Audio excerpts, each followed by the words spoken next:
suboptimal production, we may only feed half of the projected population by 2030.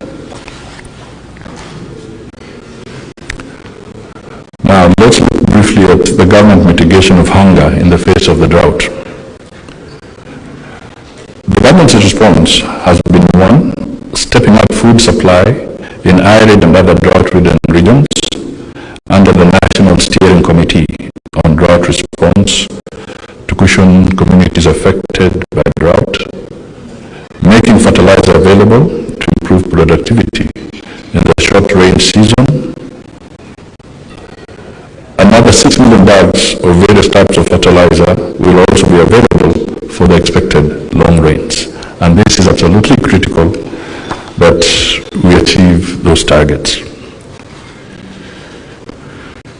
These are, of course, deliberate emergency and short-term relief strategies designed to rein in hunger by revamping food chain systems, increase sedentary productivity, reduce cost of food, and ultimately tackle poverty, hunger, and malnourishment health issues. These initiatives provide short-term relief for the immediate problem of hunger. However, a more wholesome approach to reducing hunger is in the government's economic recovery agenda, geared towards the economic turnaround and inclusive growth. The agenda aims to increase investments in 5 sectors with the largest impact on the economy and household welfare. At the top is agriculture, followed by micro, small and medium enterprises, housing and settlement, healthcare, digital superhighway, and the creative industry. Under the agricultural transformation and inclusive growth agenda, the government seeks to, among other interventions, deal with underlying causes of food and nutrition insecurity. These causes include poverty, climate change, which often manifests as drought, dependency on rain-fed agriculture, high cost of inputs, silo financing, and management of food systems, and gender inequality. Meanwhile, the government is also committed to creating an enabling environment that will build robust, inclusive, equitable, and sustainable food systems that will have a positive impact on people, their livelihoods, and the environment.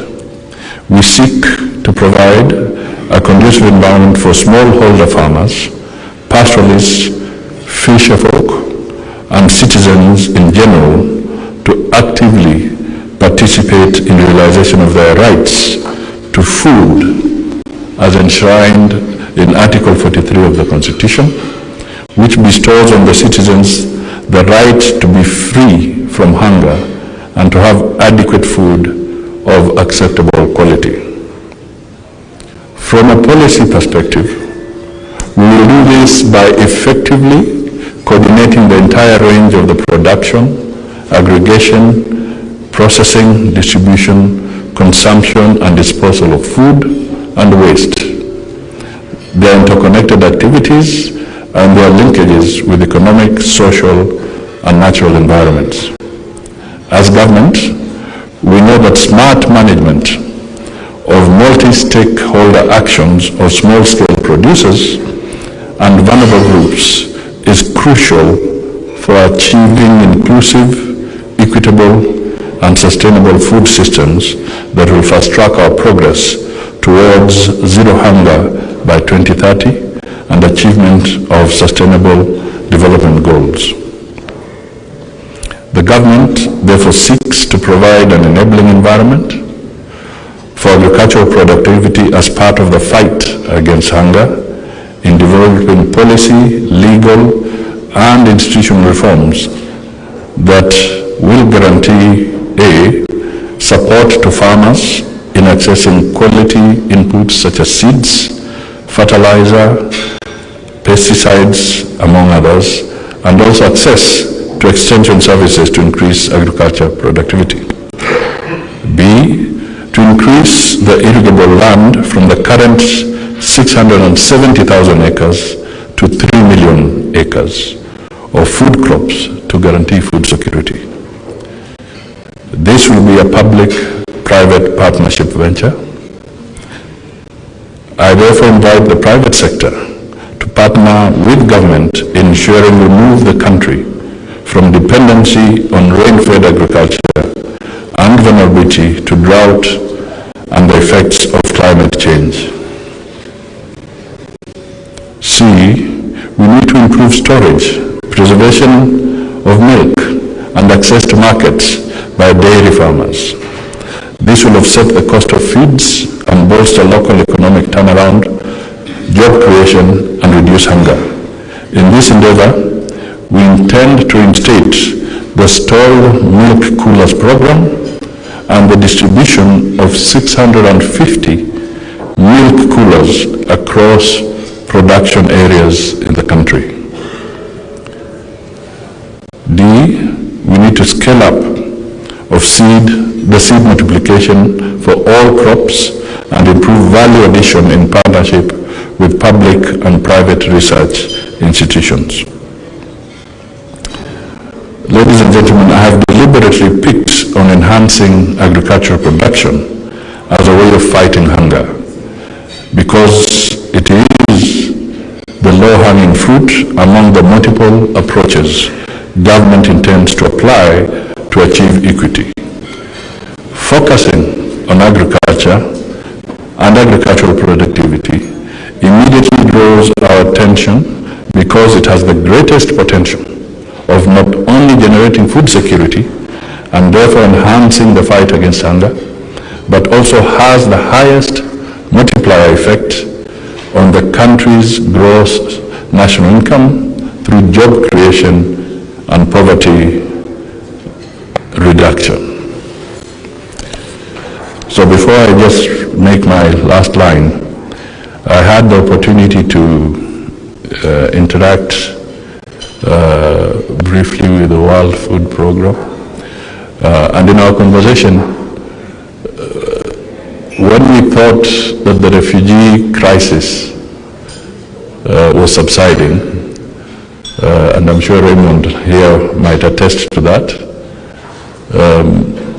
we don't have the exact figures, but maybe close to 100,000 of our neighbors from Somalia who are facing perhaps even a more severe situation have actually come back to Dadaab. Now, there are multiple challenges here. There's the issue of the food and water that they must get, but there's also the twin problem of security because we have the Al-Shabaab menace and we're not sure that everybody coming in has the intentions of dealing with hunger. Maybe others have other intentions. So these are emerging issues that we really have to deal with collectively as a team. I want to make an appeal that we are not yet out of the woods. We are still in a very, very delicate situation, and definitely we need to continue supporting the Kenyans who are facing this challenge. The estimate is that about 4 million Kenyans are within that area, maybe different levels of intensity in terms of those that are facing severe drought, others are on the borderline, but roughly 4 million Kenyans are in trouble. And of course in the region, I'm sure you have the statistics, if you take the entire region, that it's quite severe. And the inherent security threats around this. We have come across, personally, I came across a member of parliament who was almost shedding tears in my office because they had lost a lot of livestock in a part of the country. So the need for intervention remains alive. The forecast is not yet positive that even when the rains do come, they may not be adequate enough. So I just want to flag that so that our friends and partners can keep the eye on the ball in this regard, so that we don't lose lives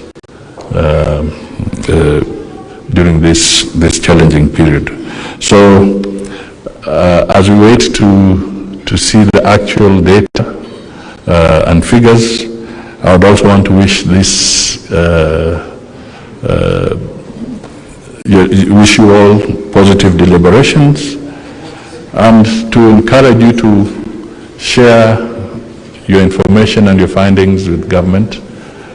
At the end of the day, to make informed decisions, we must have timely and reliable data. Otherwise, we'll be groping in the dark.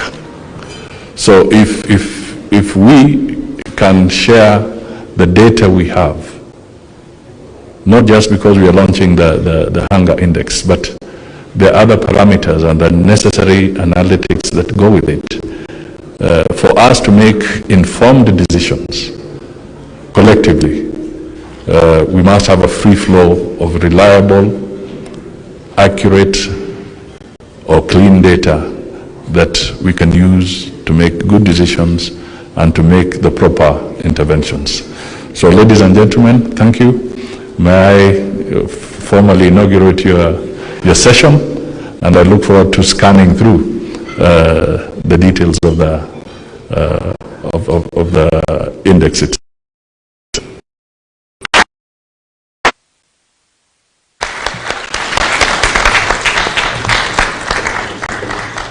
Thank you very much, Your Excellency Musalia Mudavadi, the Prime Cabinet Secretary for the Republic of Kenya. At this particular moment, we'd like to, since you've already officially inaugurated our session, I kindly request you take a sip of water and kindly come forward so that we unveil this report. You say timely flow of data, and we're listening to you. We already have the data right now.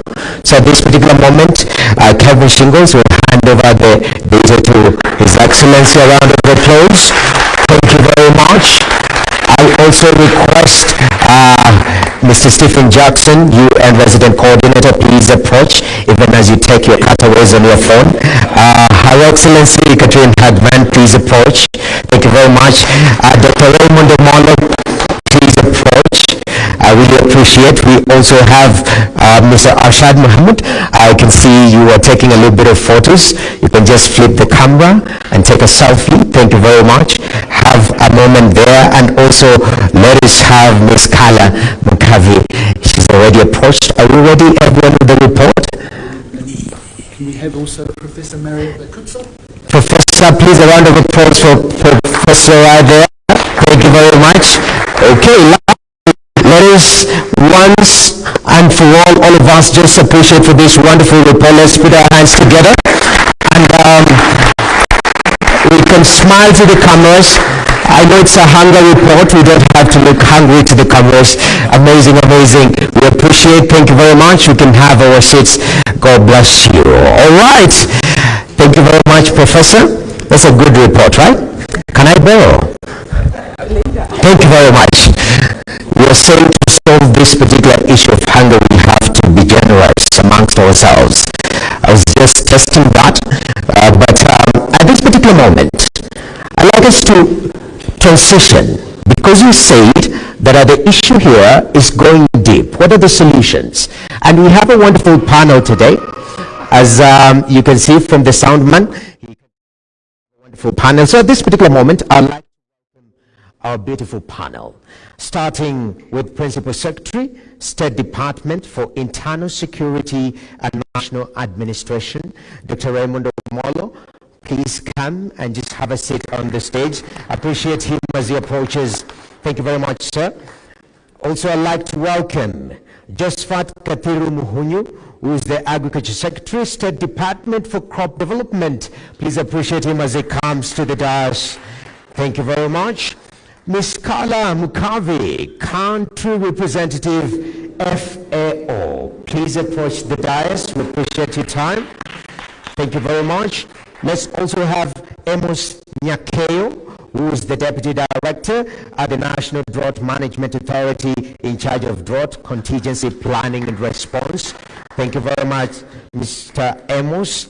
And let's have John Elungata, Secretary, Administration, State Department for Environment and Climate Change. Okay.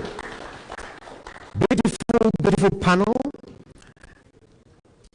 Gender balance. Shaky, right? And he was talking about representation in this issue of food security. And it's quite a concern because it's our mothers and our sisters that are most affected, right? So, WHH, next time, let us have more ladies on the panel. But today, we're going to have this wonderful discussion. I'd like us to start off very briefly. For starters, Dr. Molo, I'll start with you because you are the center, and I'm told when the center is strong, everything holds together. The nexus between security and food security. Internal security, I know US is there, and when you've not eaten, internally you're not secure, right? But also as a country, you're doing something about that. Talk to us about the nexus between those two worlds of internal security and food security.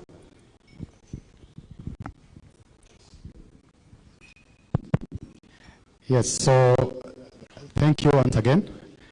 Now, internal security and of course food security, first of all, our responsibility is to ensure that you are safe, but also secure in every respect. There is no bigger insecurity than food security. And a number of issues that we end up dealing with as a result of insecurity are primarily arising out of challenges that you have with food security. For example, if you look at the conflicts around the resources, either you are looking for food for the animals, there are those who have the pastoralists, and then you also have those who are growing food. And there's a whole spectrum of challenges that we deal with. The Prime Cabinet Secretary has just talked about the situation in the north, where you are having a lot of refugees coming in from Somalia. Now, when they come, then you also have the host community. So there's already pressure on the resources, and that becomes a source of conflict. And that then also leads to other things. The moment there's a challenge around food security, then people start to look for what are the alternatives. In Nairobi, we've had challenges with criminal gangs because people are literally looking out for themselves, and in the process, then the situation becomes unbearable. So in a nutshell, when you are looking at where we draw the line, is that we need to put a lot of efforts in trying to address the food security situation. And one of the things that we need to focus on is on agricultural production. As a ministry and a State Department, what are we doing about it? We spoke about the fertilizer subsidy distribution that is going on. And as we do the fertilizer distribution, do we even know who the farmers are? Do we know where the farmers are?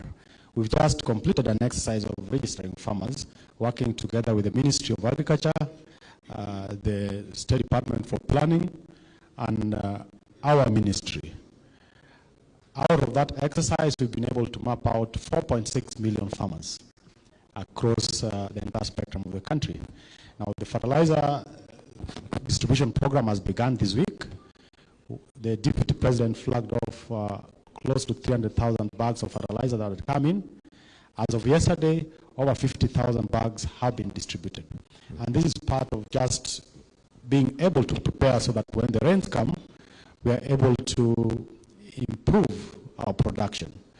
And I would say that beyond that, there's the need for us to plan and better prepare. Okay. When the produce is out, what is the mechanism of storage so that then we cut down on post-harvest losses? Okay.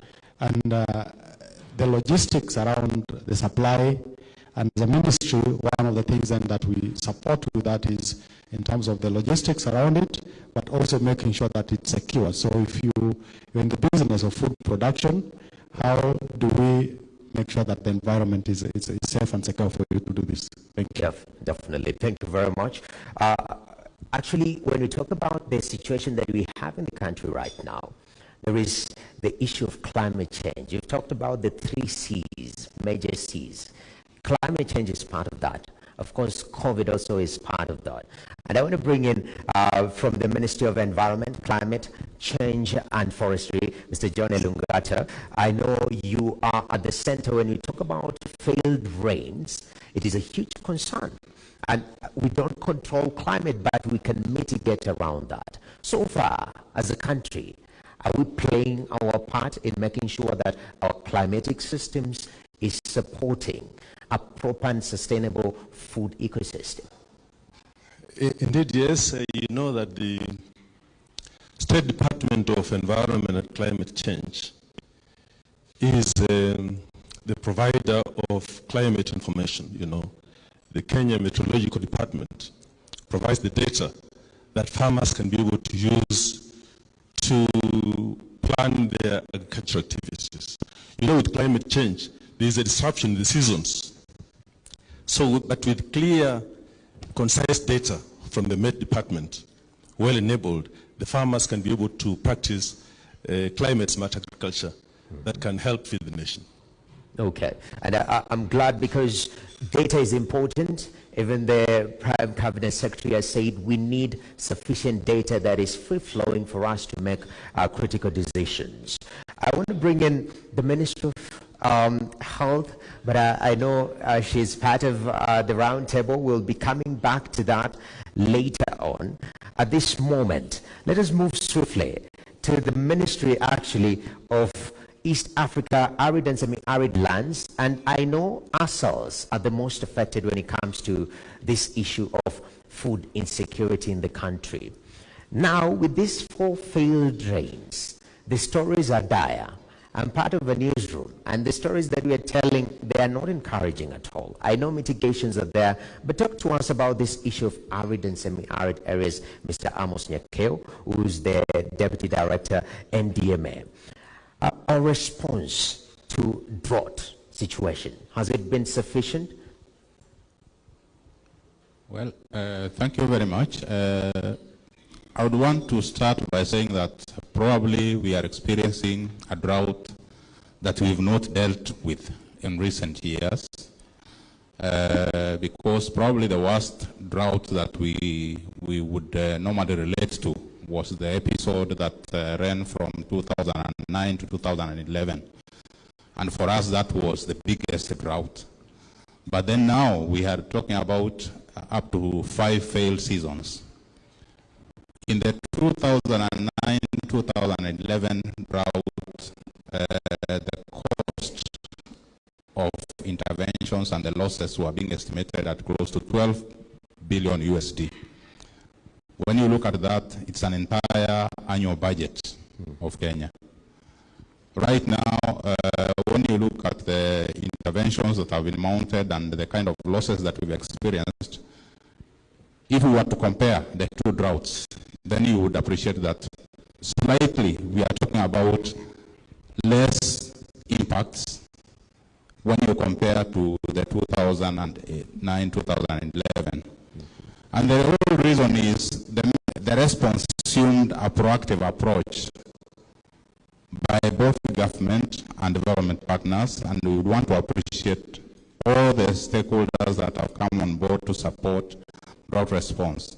The private sector has also come on board very strongly this time.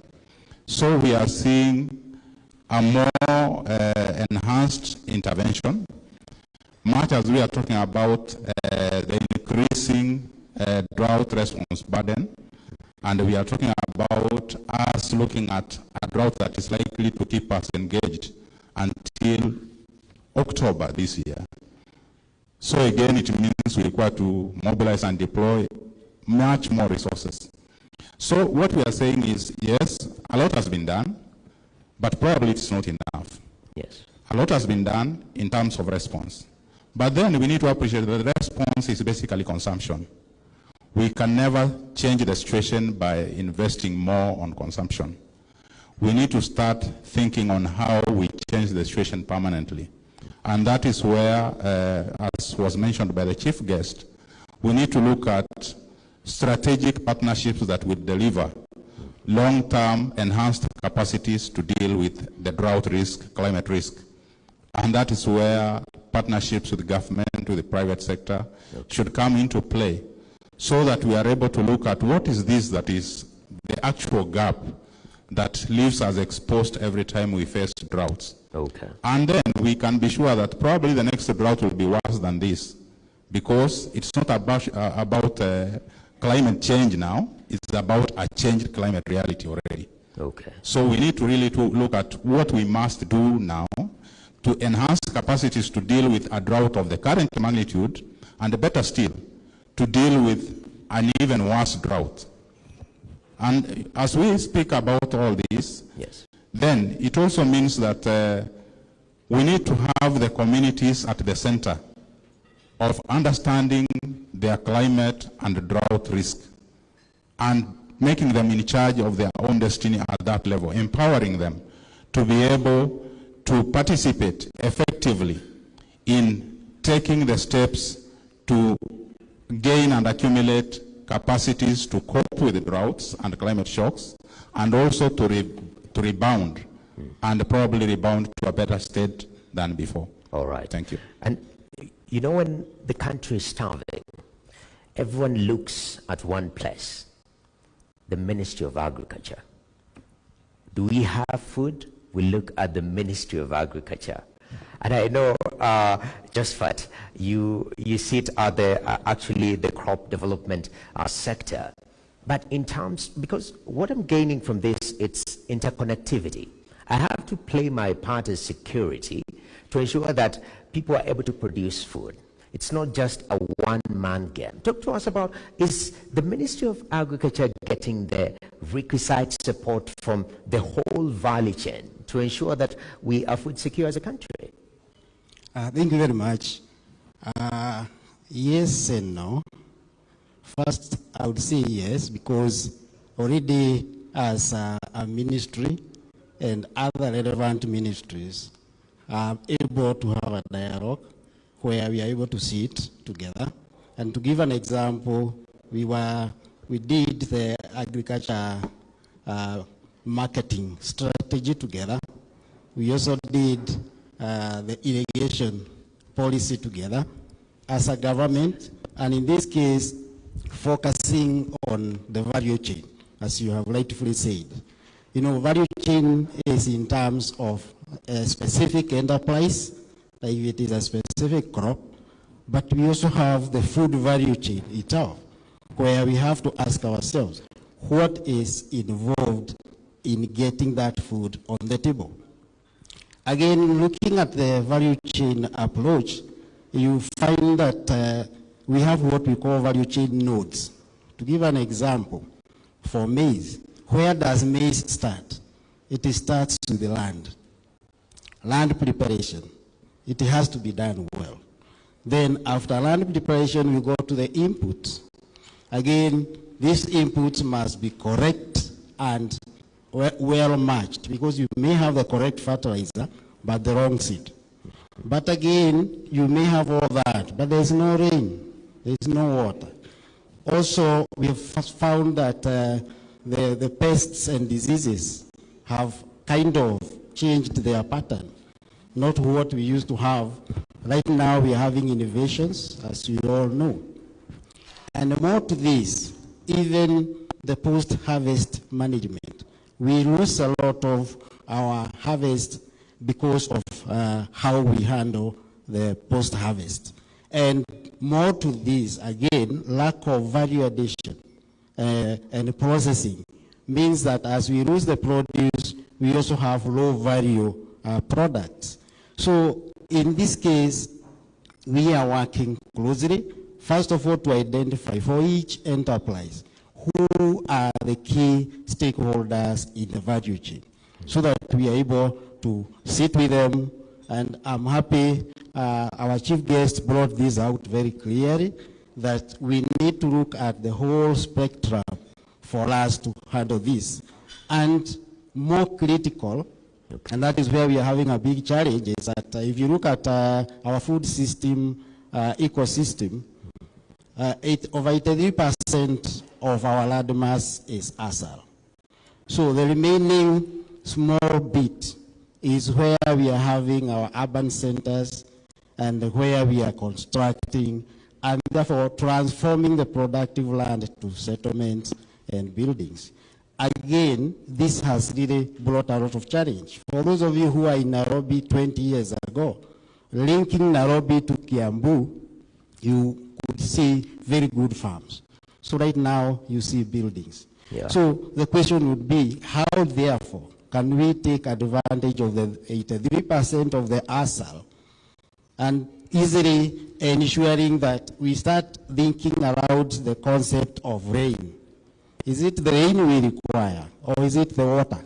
Okay. And therefore, how can we convert rain into water? And that is what we really require. Thank you. Definitely. So you say there is support, but also there is more to be done. And one of the key issues that has been raised here has been the issue of partnerships and funding, because turning this whole thing around and transforming our food ecosystem and that whole value chain is very critical, but it takes funding, it takes donors, it takes people coming up and being intentional about it. And that's why I want to bring in Ms. Mudavadi. The partnerships that we're seeing with different organizations pumping money into the country, some of the stories that we've seen here in those asal areas, people are doing vegetables, doing very well because of just putting a watering system and empowering the farmers. Are we seeing the results of those partnerships, and can it help us alleviate this issue of hunger in the country? Thank you. First of all, to say that I'm happy to be the only woman balancing gender. And actually, check. Is it okay? Yes. Yes, I'm happy to be the only woman in the panel balancing gender. And actually, just to remind that one of the reports of the FAO says that if we really support and if women had the same opportunities in terms of inputs and access, we would double production and productivity. Yes. So to say that we have to really, of course, support even more. But to say that really on partnerships, actually the 17th goal of the SDGs talks about partnerships. Because again, we cannot do this alone. The government cannot do this alone. The farmers that we are really targeting in order to improve their lives and livelihoods, they cannot do this alone. So we need really to come together, and that's why partnership is one of the SDGs. Of course, we know that the challenges are immense. The report is really highlighting that. We are talking about the triple threat, and actually now we are saying that is the fourth threat, because funding and financing is really one of the challenges that we are facing. We see climate change, that we lack that finance that can really help us to transform the agro-food systems. So there are best practices, there are successful stories, but we need to upscale in order to really see the impact that we aim. So it's really a call again for us to come together. Systematic approaches are really needed. Collaboration and coordination, actually enhancing the capacity of the government is one of our roles as UN, as FAO, so that of course they are really able to adopt the interventions that can really contribute to that change. Coordination, if we talk about, of course, the reality of Kenya, national and of course subnational, it's really critical, so that of course we can really also see the policy being, of course, adopted at the county level. The issue of really institutionalizations, so that those policies can also respond to their needs. So I really wanted to bring this issue of importance of the systemic approach and collaboration and coordination. But I would say that partnership is working. We see the donors, we see, of course, the UN agencies, we see private sector coming, and again, this is something that was really highlighted, and it's really so important that, of course, there is this enabling environment where we bring private sector also to help, because, of course, we're talking about creating jobs for young people. And we really have to have the private sector supporting this. Okay. So I would say that yes, it's there, but more is needed. More. The challenges are really immense, Yes. but I'm sure that we can do it. Definitely. More is really needed. I mean, that's one of the issues that I'm getting here. And later on, we'll be opening up the floor. I'll be having my colleague, Jasmine Murani, who will be going round. In case you have any questions, just prepare yourself mentally, be straight to the point, and direct it to a specific individual. We'll be having that engagement. So don't feel left out. If you have some concerns, we'll be having that back and forth engagement. But I want to go back to interior security, because security is very critical. And here we're talking also on local governance level. So in our situation as a country, PSMolo, I mean, majority of our food that we eat day to day is produced by smallholder farmer. These farmers are found in our counties, are found in our wards. In terms of that coordination from the national to the other level of government, are we having proper coordination that is empowering to our food systems? So I think, first of all, as a country, agriculture is largely a devolved function. And therefore, the county governments plays a very critical role in ensuring that we have enough food production. But also, as a national government, we have a major role to play. Now, within the national government, of course, what we have is we have a mechanism of engagement at the county level. So you have the government, national government officers, but then also you have the county governments with the role that they play. Earlier on, I mentioned about the process of registration of farmers, and also now the rollout of the fertilizer subsidy program. And this we are doing in conjunction with the county government. So we are able to, first of all, share the information. For example, when we are doing the registration of farmers, the county governments know the number of farmers they have within their jurisdiction. That helps them in terms of when they are coming up with their programs, then they know the specific spaces to intervene. Okay. Away from that, what are some of the critical things that are necessary in making sure that we improve our production in agriculture? And one of the biggest requirements is water.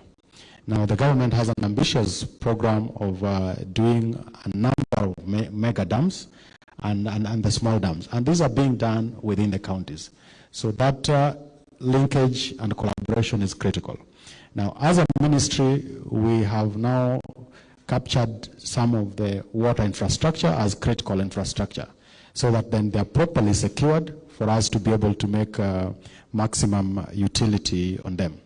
And there's an issue around the seeds as well, because again, we need to be able to give farmers the right seeds for specific regions.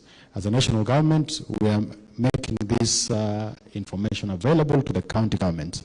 In a number of county governments, they have seed distribution programs, which then now we are able to have that linkage from the national government. So for example, we have the National Cereals and Produce Board and a number of other agencies within the Ministry of Agriculture working closely with the county government. Then we have the cooperatives as well. Again, at the county level, they have the cooperative officers, and they even have executive officers directly dealing with the cooperative movement.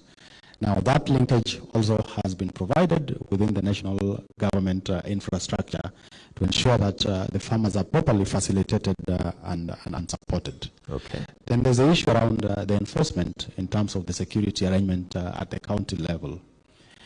There is the county commissioners who chair the security committees.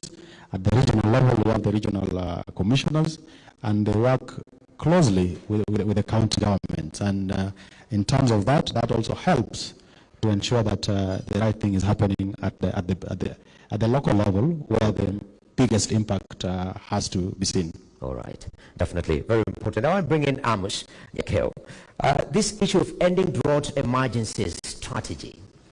We decided that by 2022 we will be done with that. We'll have accomplished the ending drought initiative strategy. So far, we are in 2023. I know there's been a lot of unprecedented occurrences across the world. Are we back on track? I think I will pick it from the point of where were we before and where are we now. We were in a situation where we would have droughts and we will operate in a reactive manner. At the moment, we are more proactive. There is an active and fairly accurate drought early warning information system that is able to generate early warning, and when you hear people saying of 14 counties in alert, 14 counties in alarm, that is scientifically generated information from the early warning system, and we are able to accurately state the drought situation in the country, and not just in the ASAL counties. We have the capacity to do that even for counties that are outside the arid and semi-arid counties. Number two, we are lucky as a country that the meteorological services are also quite accurate now. I think it is long since you heard people saying manyunyu ya hapa na pale. We are no longer at manyunyu ya hapa na pale. Nowadays, the kind of forecasts that we get are such that you would think the meteorologists look out the window and they see and then they announce. They are so accurate, credit to them, and that information is becoming very useful for us. Yes. Coupling that with the drought early warning, then we are able to build fairly accurate scenarios and also to generate advisories that go to the communities to inform on what they should do at what particular time. Probably the gap that we have at the moment is how quickly the intended targets of such advisories are able to pick and make use of those advisories. It's an area that, going forward, we should find a way of strengthening. Dealing with drought risk involves financing. And if we are going to finance this, then we need mechanisms that avail resources to do that. Government has already established the National Drought Emergency Fund. It has been capitalized to some extent, and it is operating. And it's supposed to serve as a common basket for channeling of resources to address both the resilience capacity gaps and the response needs. And going forward, we expect that when all stakeholders are able to channel resources into this, then the fund will be quite healthy. And with that kind of outcome, then we should be able to see increased investments in capacities that help us to cope and recover from drought and climate shocks. Because this is what keeps eroding our food security nationally and at household level. Definitely. So this is in place.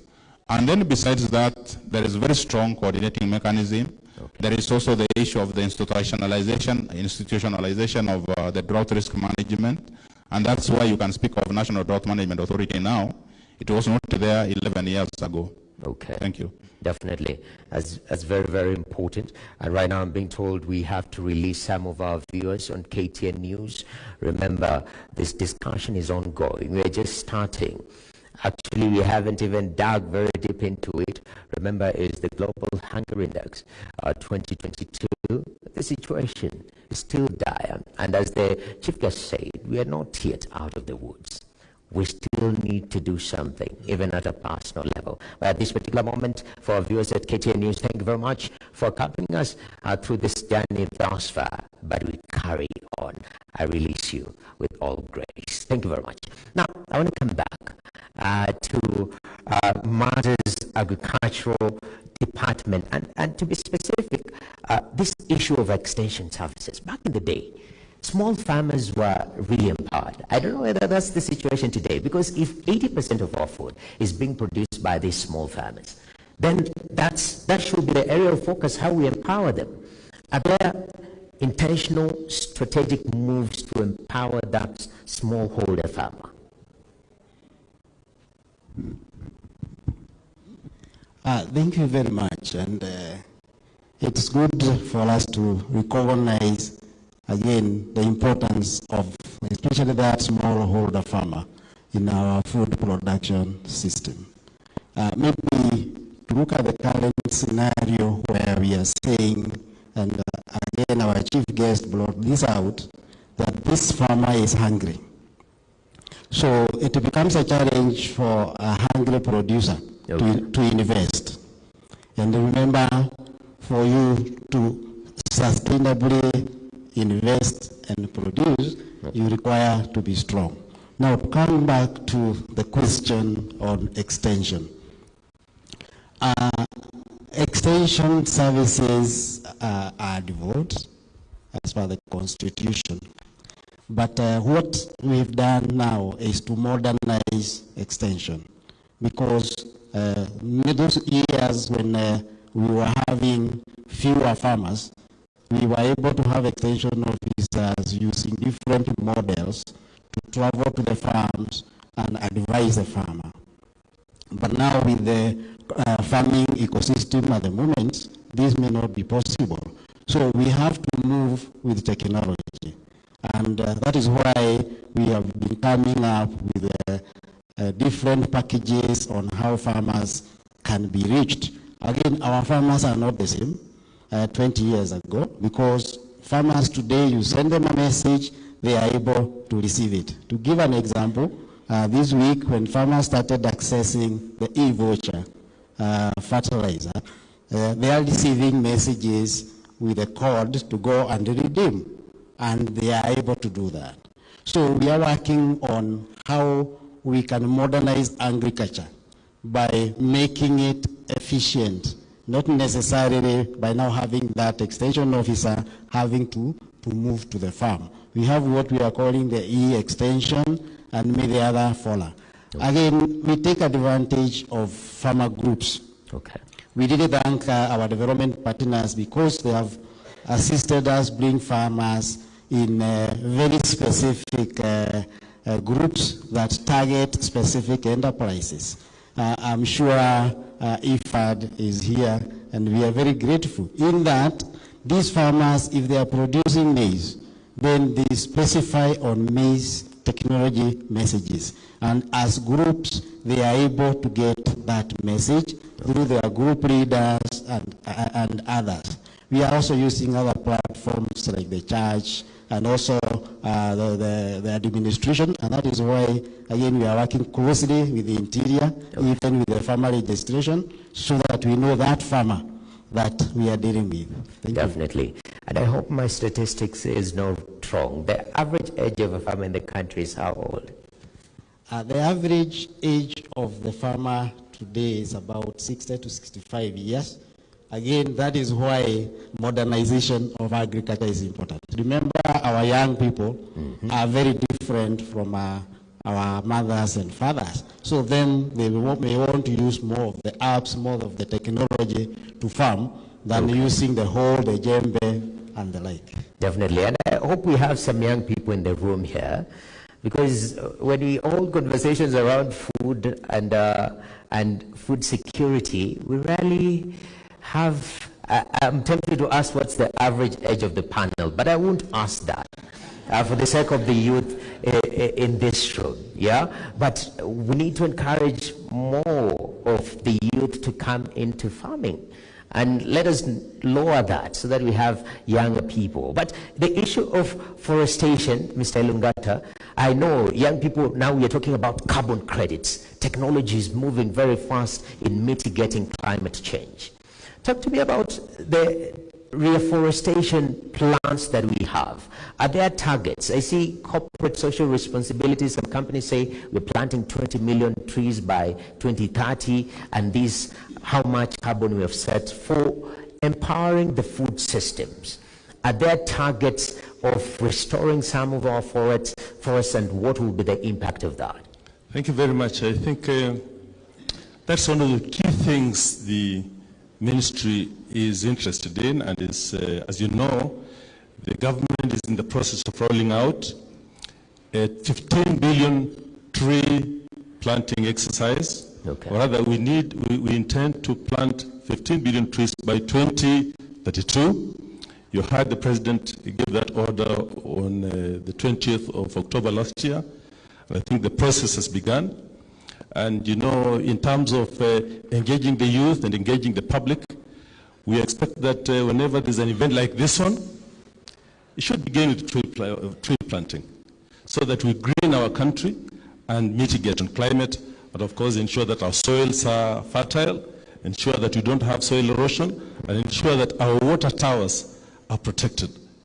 In terms of the arsal areas, the government is interested in putting a green wall made up of tree species that can stop the march of the desert. Okay. And as long as we have the desert marching downward, we will not be able to be food secure, and we will not be able to have water for our livestock. Okay, definitely very important. So I'm glad there are targets, and at least we have parameters to hold each other accountable. You can even ask me as Noki Kemboi, what are you doing in promoting that tree cover? How many trees have you planted?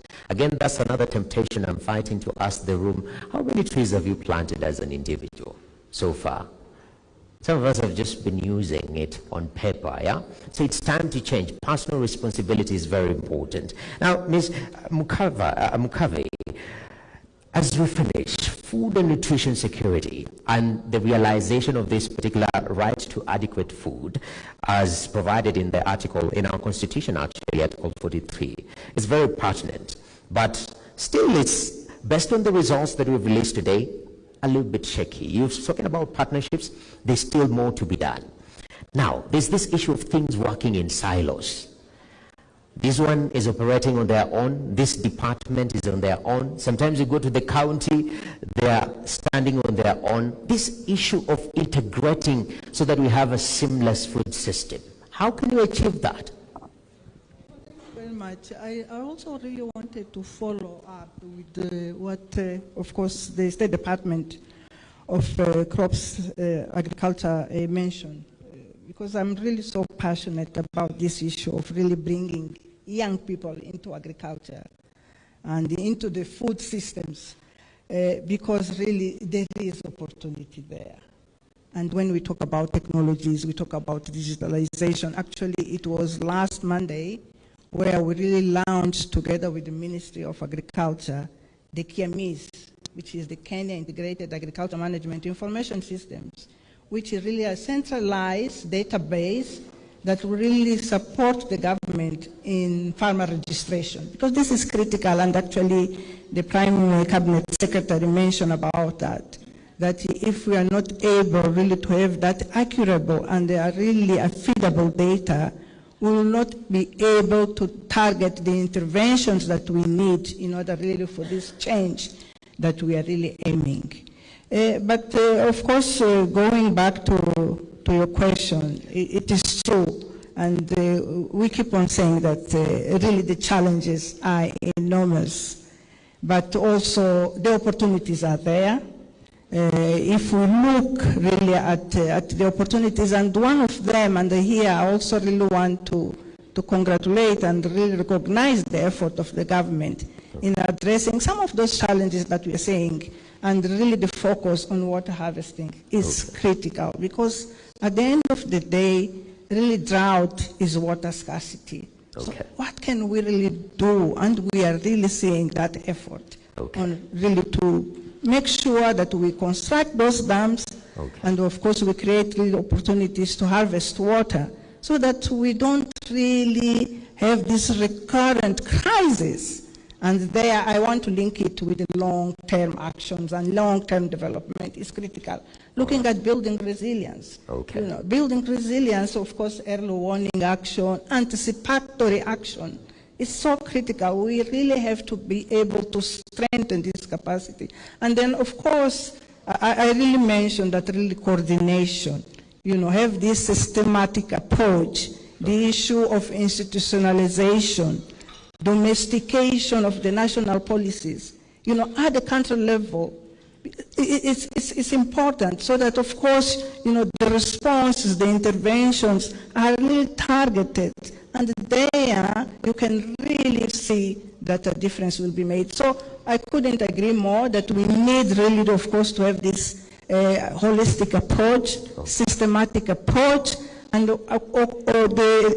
theme of the report that talks about really food systems. The food systems really aim to do that, to bring us together. And I'm so happy because if you look at the panel, we see the Minister of Agriculture, the Minister of Interior, of course the Assaults, we see the Minister of Environment. So it's already that coordination that is really needed.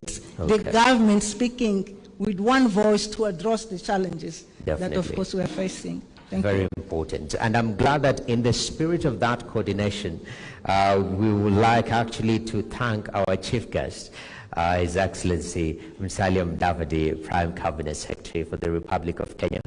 I know you're very youthful, and we're talking about, you know, coordination. You handle a number of things in this country, and we were really honored that you are able to make time today. I've been requested that you have other business to handle, to integrate. In fact, as a youthful young man who's coming into agriculture to lower that average age of 65, we encourage you as you go out there, also recruit other people to work with you so that we have more young people participating in the field of agriculture. But thank you very much for your presence. We appreciate. Once again, let us appreciate our chief guest this wonderful morning as we allow him to live. Thank you very much, sir. Asante sana. That is our chief guest, His Excellency Musalia Mudavadi, living. All right. And even as that conversation continues, now there's some people who are part of our audience, and they have a lot of questions. Where's my colleague, Jasmine?